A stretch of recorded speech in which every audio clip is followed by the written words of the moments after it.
Estão vendo a tela aí? Essa é a primeira tela do tópico número 3, processamento pós-colheita do café.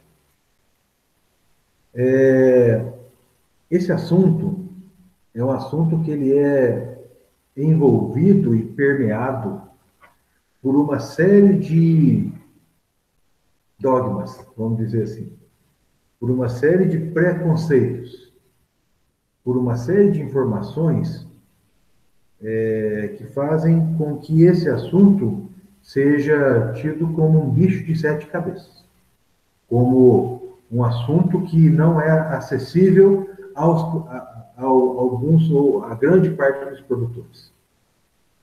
E, na realidade, não é por aí, né? O processamento pós-colheita do café é o que todos os produtores fazem depois que colhe café e põe para secar. É um processamento, é um trabalho que é feito após a colheita.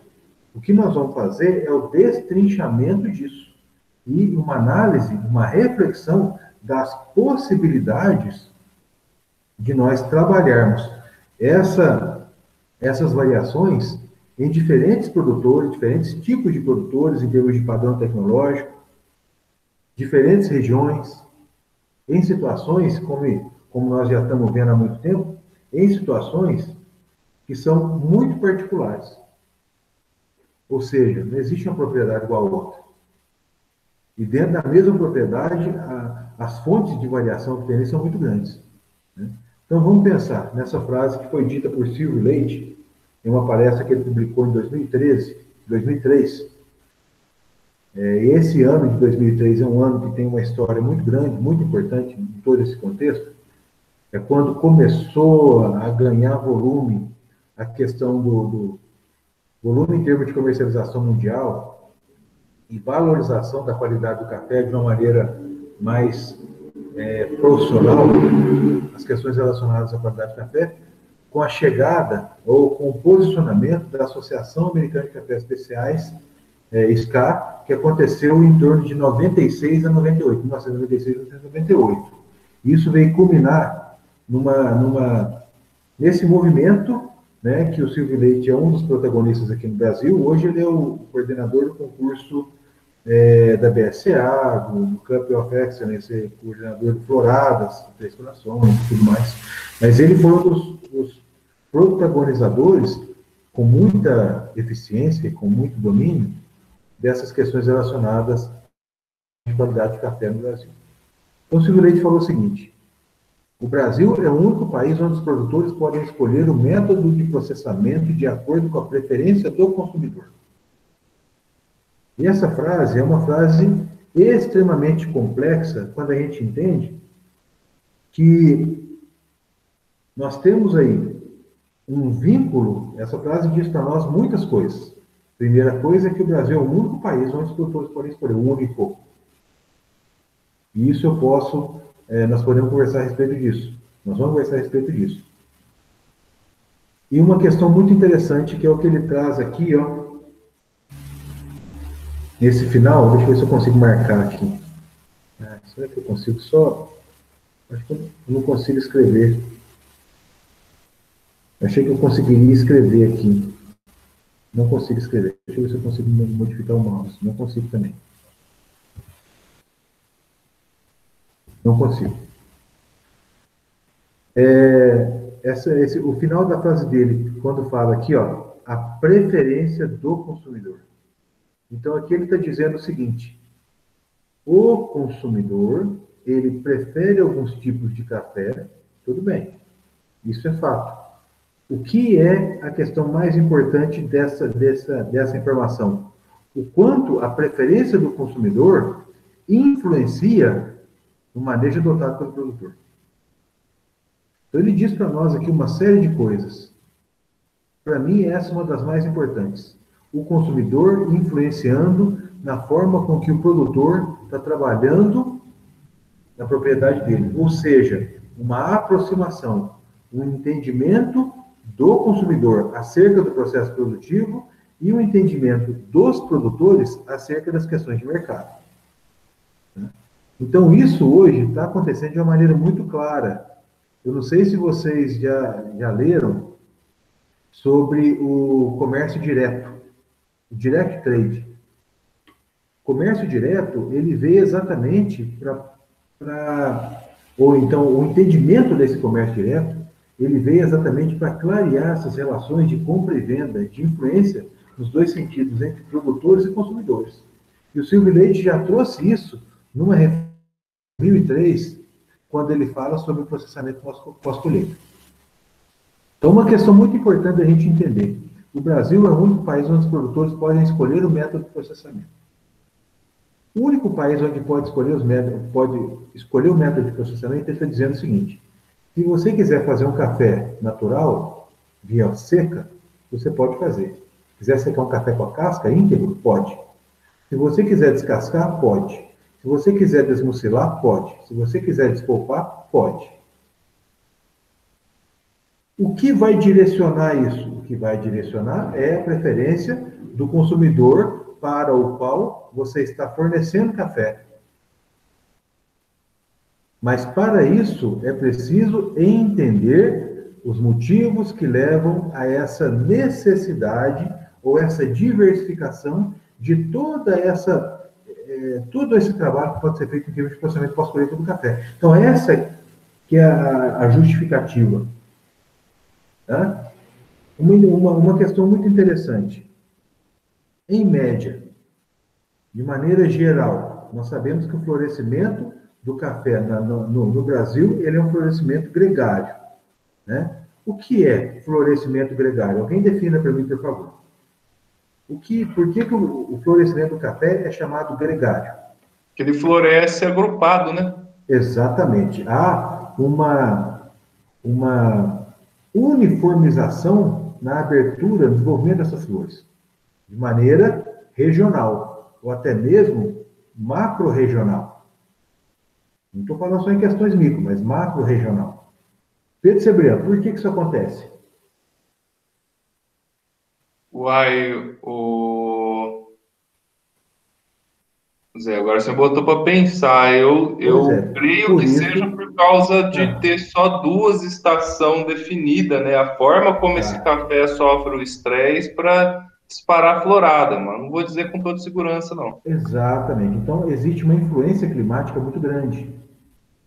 Existe uma influência climática de maneira importante no desenvolvimento dessas gemas florais desde o processo de diferenciação. Por isso eu pedi para vocês fazer esse trabalho sobre fatores que influenciam na maturação do café, porque vem lá desde o processo de diferenciação, desde o florescimento, toda essa fase de maturação, perdão, toda essa fase de frutificação e maturação.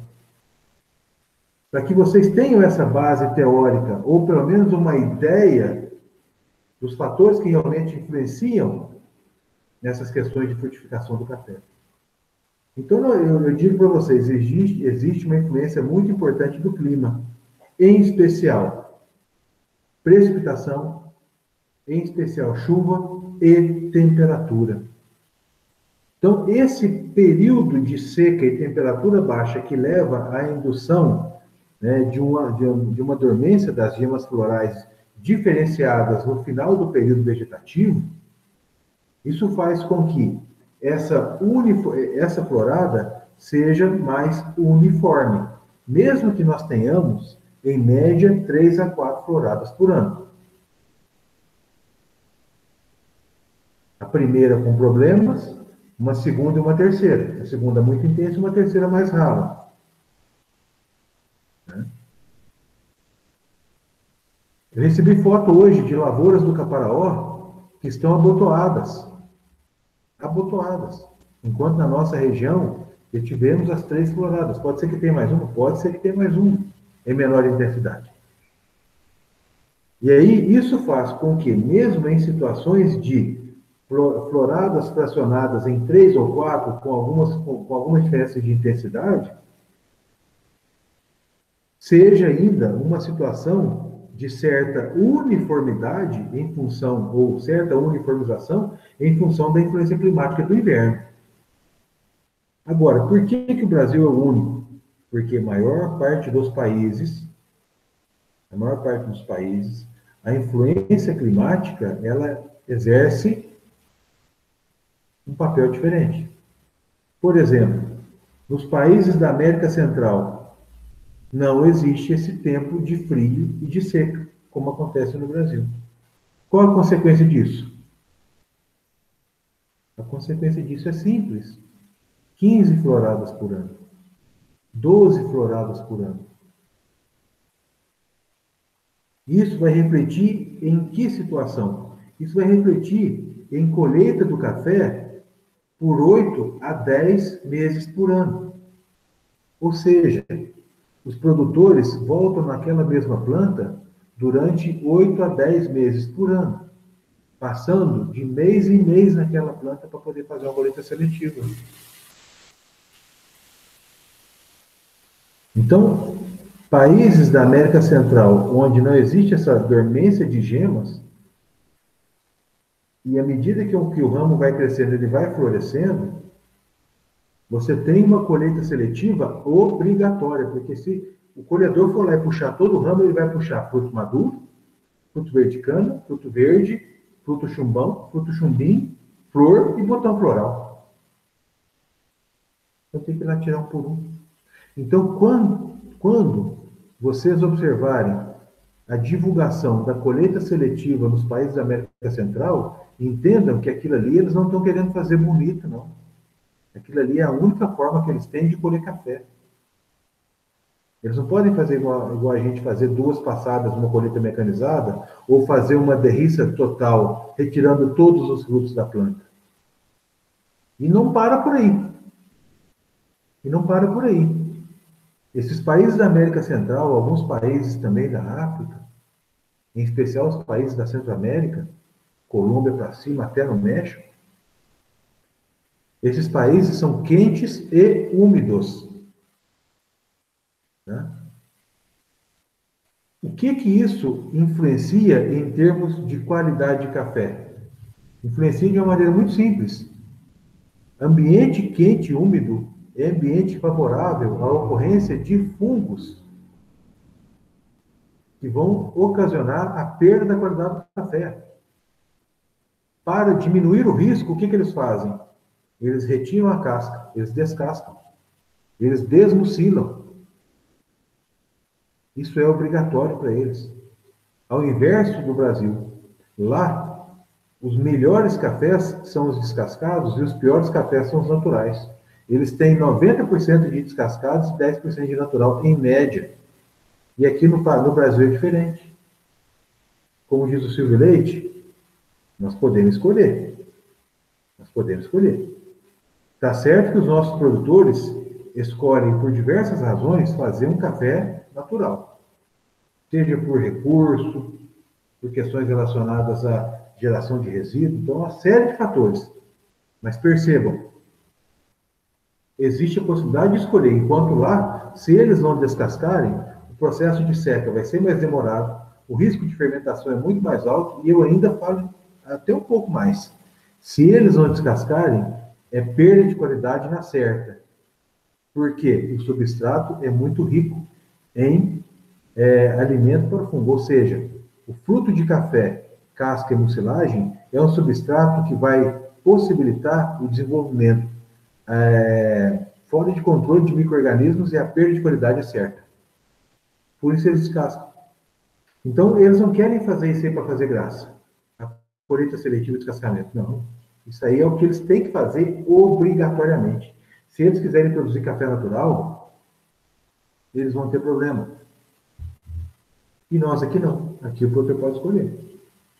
Então, essa frase do Silvio Leite é uma frase de uma ciência muito grande, de uma profundidade muito grande, porque ela traz coisas que nós estamos vendo agora, em especial questões relacionadas ao comércio direto, a aproximação dos produtores e dos consumidores, onde os produtores, em função das características de manejo, as características climáticas do café do Brasil, podem escolher o método de processamento.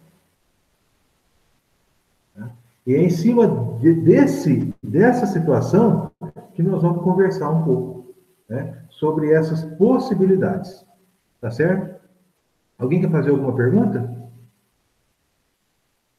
Ou eu posso continuar? Vamos continuar. Essa aqui é uma foto, foi tirada na propriedade de um amigo meu. É uma foto, foi tirada numa lavoura do Paraná, né? E essa foto ela está aqui exatamente para mostrar que no mesmo ramo apresenta fruto verde, maduro, sobremaduro, seco, tá? Isso vai refletir em um lote de café, isso vai refletir num lote de café que nós chamamos de lote de café mistura de frutos, que é composto por frutos em diferentes estágios de desenvolvimento e senescência. Desenvolvimento por quê? Porque nós temos aqui frutos verdes, verde cana, maduro, sobremaduro, como eu disse. Isso é decorrente de floradas fracionadas. Mesmo que nós tenhamos um menor número de floradas em relação aos países da América Central, mesmo assim, nós ainda temos essa situação acontecendo de uma maneira rotineira nas nossas propriedades. Isso é uma situação que acontece muito, em especial, com cultivares da linhagem dos catuaís. Os catuaís são cultivares de café, né, dentro das suas linhagens. Catuai vermelho, você tem lá 15, 44, 144, 99. Amarelo, você tem outros muito bons, 62, 74, que são os melhores. Isso é típico de catuai, que é um cultivar que tem um comportamento de maturação muito desuniforme na planta. A parte de cima floresce primeiro, depois floresce o meio da planta, depois florescem os ramos no terço inferior. Lá na frente, o que vai acontecer? A parte de cima já secando, o meio da planta madura e a parte de baixo dos ramos que eu já coloco no terço inferior, muito verde. Quando colher isso, nós vamos ter um lote composto de frutos com maturação, desenvolvimento e maturação diferenciada.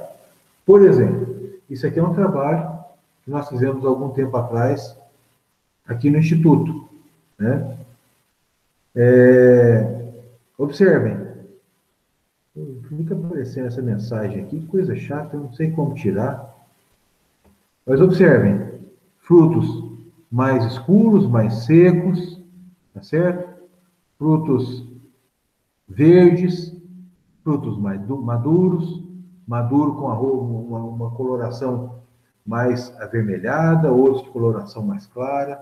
Mas vocês percebam que esse lote ele é composto por frutos em diferentes fases de desenvolvimento, no caso dos verdes e verdes cana, e frutos em diferentes estágios de senescência. Aí eu estou falando dos maduros, sobremaduros e secos. E esse lote, ele é chamado lote, esse tipo de lote de café é chamado de mistura de frutos. Né? E esse mistura de frutos, aí uma outra foto, é uma foto feita pelo Ademar Silva Reis Júnior, né, foi estudante nosso aqui, cedeu essa foto para mim. Foto de uma colheita mecanizada e a máquina jogando os frutos numa carreta. Né? E o camarada com 55 lá na frente puxando, ou massa, não sei. Olha aqui, ó. Verdes, maduros, sobremaduros, e tudo isso compreende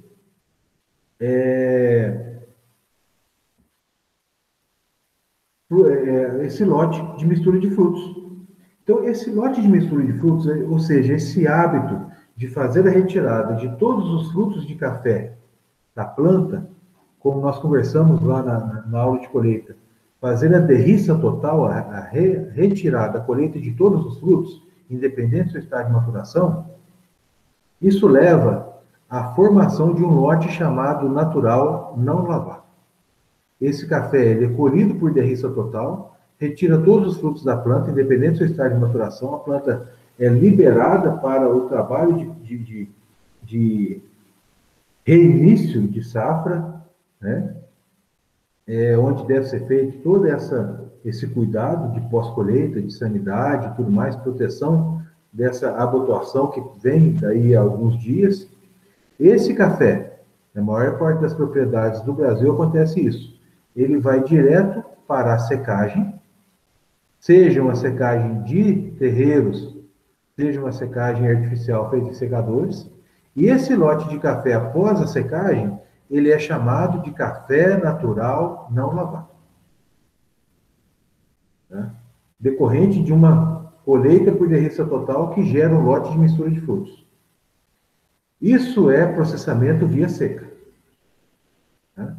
Mas o que eu quero deixar muito claro para vocês é esse termo aqui. Ó. Esse termo é um termo usado de maneira pejorativa no comércio de cafés brasileiros no mundo. O café descascado, o café natural brasileiro, ele não é comercializado com o mesmo ágio dos cafés descascados da América Central e nem pelos naturais, tanto da Indonésia quanto da África. Eles entram na bolsa com o deságio. Mas olha o termo que esse café recebe. Ele é um café natural não lavado. O que é algo não lavado? O que é um café não lavado? É um café que vem do terreiro sujo, com folha, com detrito. Então, é essa que é a imagem que é divulgada fora do Brasil acerca desses cafés que são colhidos no estúdio de frutos, que são 90% do volume de café produzido no Brasil. Infelizmente. Tá? E isso é uma situação rotineira que nós vemos.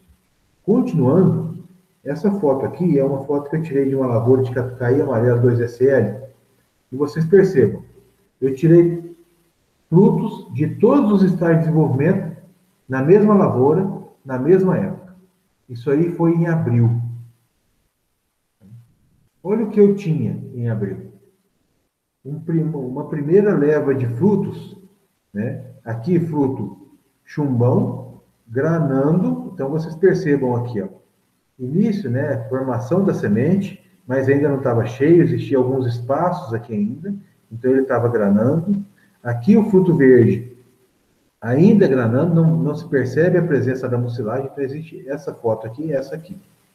Então eu cortei esse fruto, ele é já granado, porém sem mucilagem, e a casca ainda bastante resistente.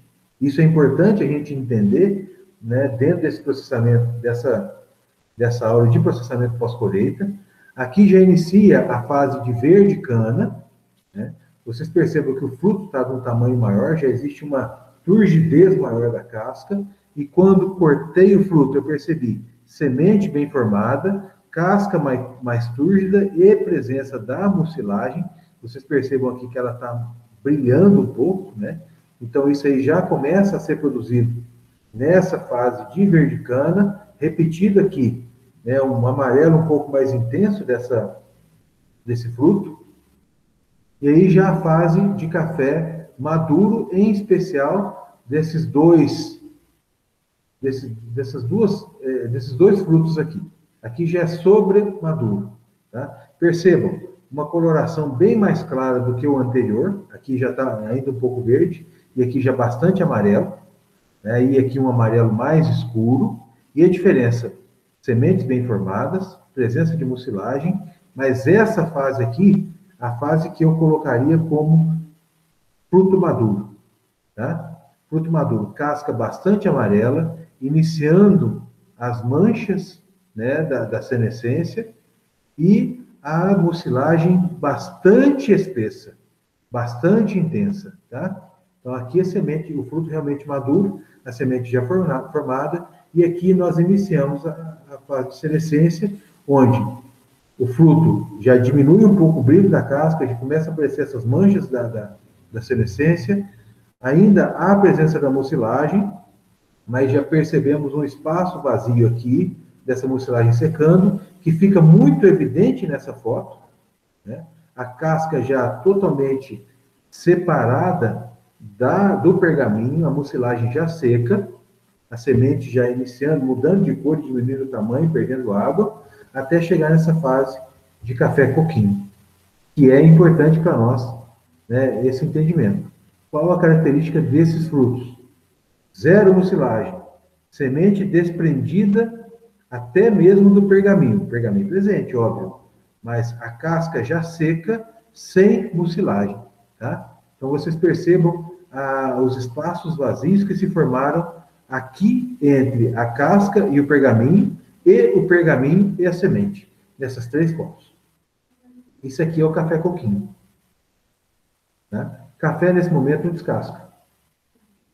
Ele é beneficiado pelo beneficiador, mas em termos de descascamento, processamento pós-colheita, ele não acontece, que é o que pode acontecer nessas fases aqui. Isso acontece, né? Aqui com um pouco maior de dificuldade, mas acontece, e nessa situação, a partir daqui também acontece, porque a casca já está um pouco mais túrgida. Tá?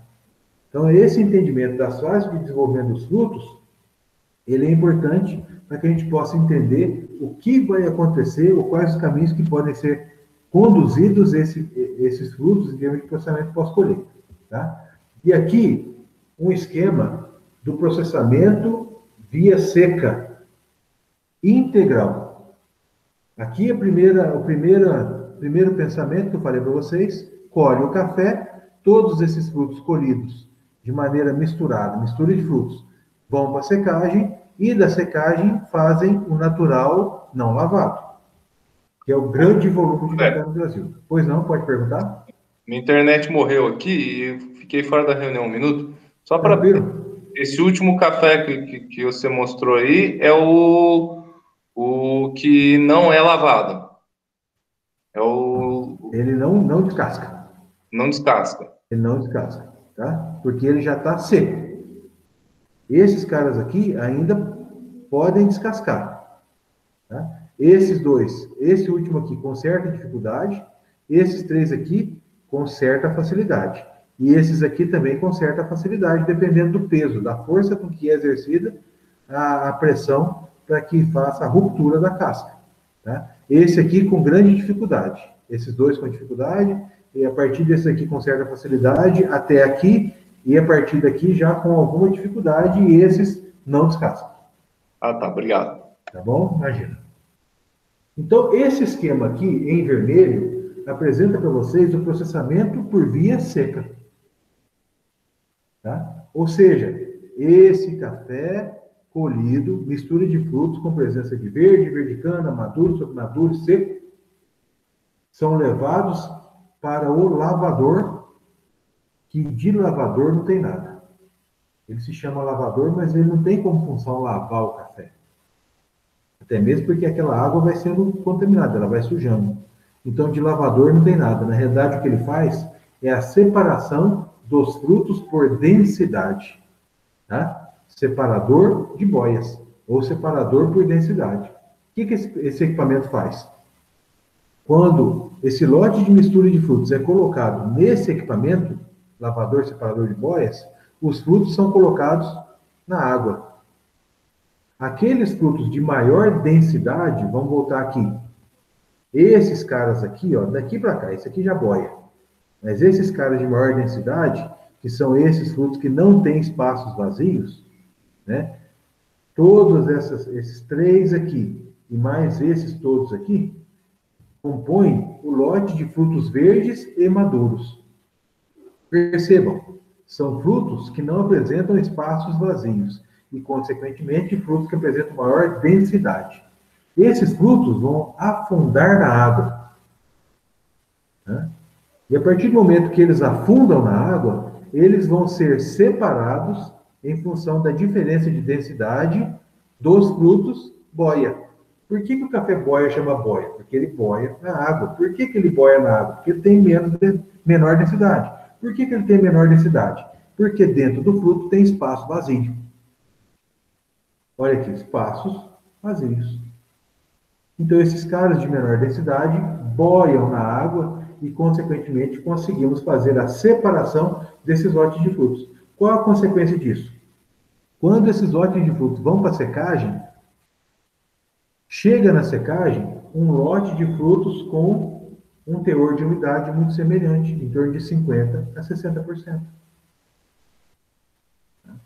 Então, Ô, são Zé, frutos... Pois não, pode falar. Vou te falar, eu acho que não sei se eu dei uma pescada, mas, por exemplo, a mistura de frutos Eu posso passar ela no lavador para separar, não posso? Eu estou falando exatamente isso. A mistura de frutos, quando vai para o terreiro de secagem, vira natural não lavado. Quando nós pegamos essa mistura de frutos, ao invés de ir para o terreiro direto, passamos no lavador, o lavador vai maior densidade, que são verdes e maduros, dos frutos de menor densidade, que é o café boia. Não, sim, no caso, por exemplo, que ele vem da roça direto, que passaria por secagem natural não lavado, ele não, no caso da palavra já fala, ele não passaria no lavador, né? É isso mesmo. Exatamente. Obrigado. Certo? Imagina. E aí, esses frutos aqui apresentam, mesmo que diferentes estágios de maturação, porque nós temos verdes, verdicanas e maduros, que são cafés de maior densidade, mas umidades semelhantes, em torno de 50% a 60% de umidade. Então, o comportamento de seca deles é um comportamento, vamos dizer assim, ainda há diferença entre maduro verde em termos de estrutura, mas a umidade é semelhante.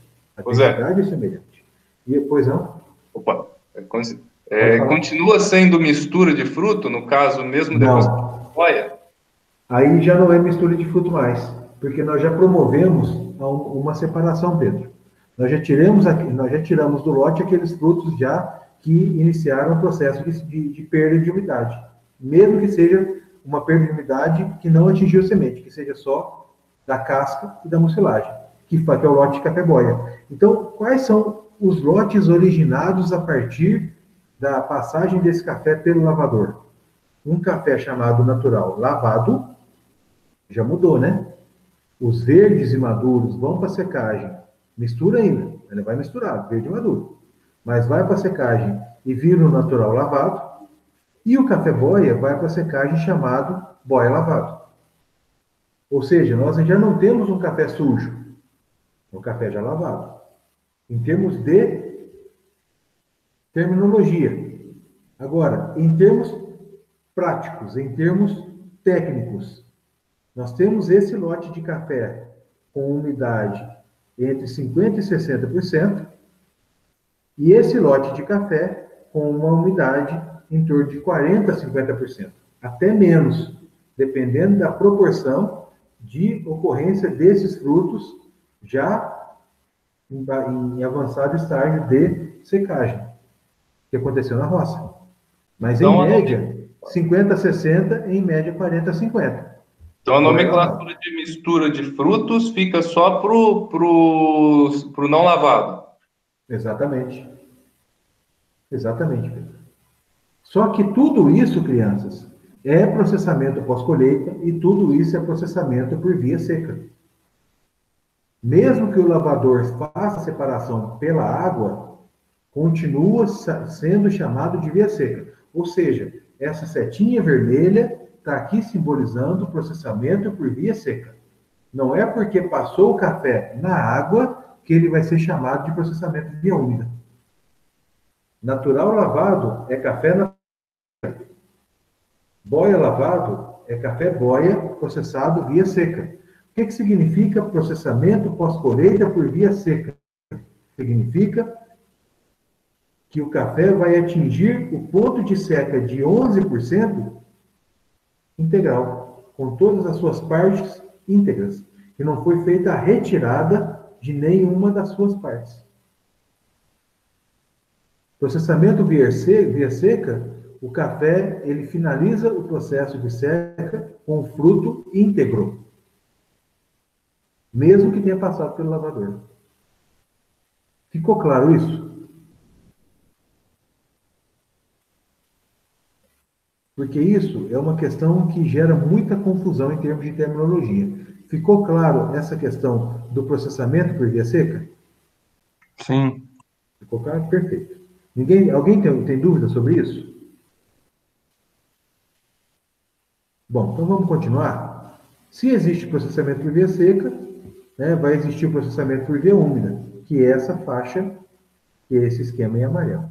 Tá? Só para poder exemplificar aqui a questão do lavador, eu tinha uma foto que eu não consegui localizar, eu já estou batalhando por essa foto, já tem uma semana. Eu não consegui localizar uma foto de um lavador inteiro, né, que mostra desde a chegada do café. Mas essa foto, ela traz bastante, exemplifica o uso do lavador. Aqui é uma caixa com água, em torno aí de 400 litros de café, 400 litros de água para um lavador com capacidade de 10 metros cúbicos por hora.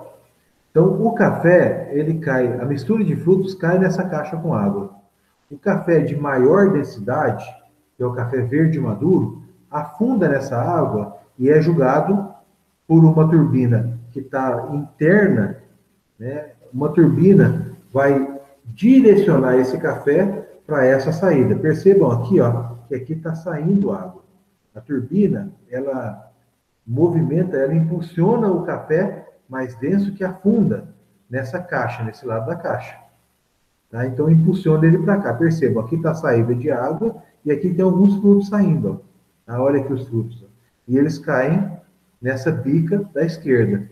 Enquanto os cafés, os frutos de café com menor densidade, que já iniciaram o processo de seca e possuem espaços vazios ali dentro, eles vão boiar e vão ser direcionados para outra bica. Percebam, frutos maduros e verdes e frutos já com uma coloração até mais escura, coisas de senescência. Então, essa é a função do lavador, fazer a separação dessa turma. E aí existe uma questão muito interessante que eu quero deixar muito claro para vocês. Além do fato de o lavador ser processamento via seca. Processamento pós-colheita por via seca. Uma parte desses frutos, uma parte dos frutos boia, ainda podem descascar. Tá? Aqui nós vamos fazer uma reflexão sobre isso. Parte descasca, tá? E outra parte não descasca. Ou seja, quando a gente volta nesse esquema, esses frutos aqui são frutos boia, não descasca. Esses frutos, esses dois aqui, podem, esse aqui com certeza, constitui lote de fruto boia. Esse daqui também pode constituir, dependendo do estágio de desidratação da mucilagem. Esses aqui, se estiverem no lote de café boia, eles ainda descascam, porque a casca apresenta pontos de fragilidade. Então, ainda partes que ainda não secaram totalmente. Então, esses caras aqui estejam no lote de fruto boia, ainda descasca. Esses aqui não descascam. Tá? Que é exatamente essa turma que está do lado de cá, que boiou na água. Essa turma que afundou na água, ela é constituída por frutos verde, verde cana e maduro. Parte desses frutos descasca. Parte do fruto não descasca. Né? Então, isso é a base para fazer café descascado linha 1, café descascado linha 2, café descascado linha 3. Ou seja, à medida que vai se descascando os frutos com menor resistência à ruptura de casca, né, faz um aumento da pressão do descascamento para poder descascar aqueles frutos que apresentam uma certa resistência. Ou seja, o café descascado, o CD1, ele é constituído basicamente de frutos maduros. O CD2 já começa a colocar uma pressão maior para descascar cafés que são mais verdes, que apresentam maior ruptura, maior força de ruptura de casca. Eu vou falar isso daqui a pouco quando eu falar de processamento pós-colheita por via úmida. Tá? Mas, basicamente, esse é o trabalho do lavador. Até aqui, alguém tem alguma dúvida? Alguém quer fazer alguma pergunta? Bom, se não tem perguntas, esse assunto de descascamento, ele é um assunto um pouco mais complexo e eu vou levar um pouco mais tempo, porque são mais slides até eu finalizar toda a explicação. E eu não consigo terminar hoje. Então, o que nós vamos fazer? Eu vou interromper a aula agora, vou liberar vocês, vou disponibilizar esse vídeo no tópico de processamento pós-colheita como parte 1, e na semana que vem, nós continuamos com esse assunto de processamento pós-colheita. Só que na semana que vem, eu gostaria de ter um horário a mais com vocês. Eu gostaria de 2 encontros, mas nós negociamos isso aí pelo grupo depois. Tá bom? Alguém tem alguma dúvida até aqui? Quer fazer?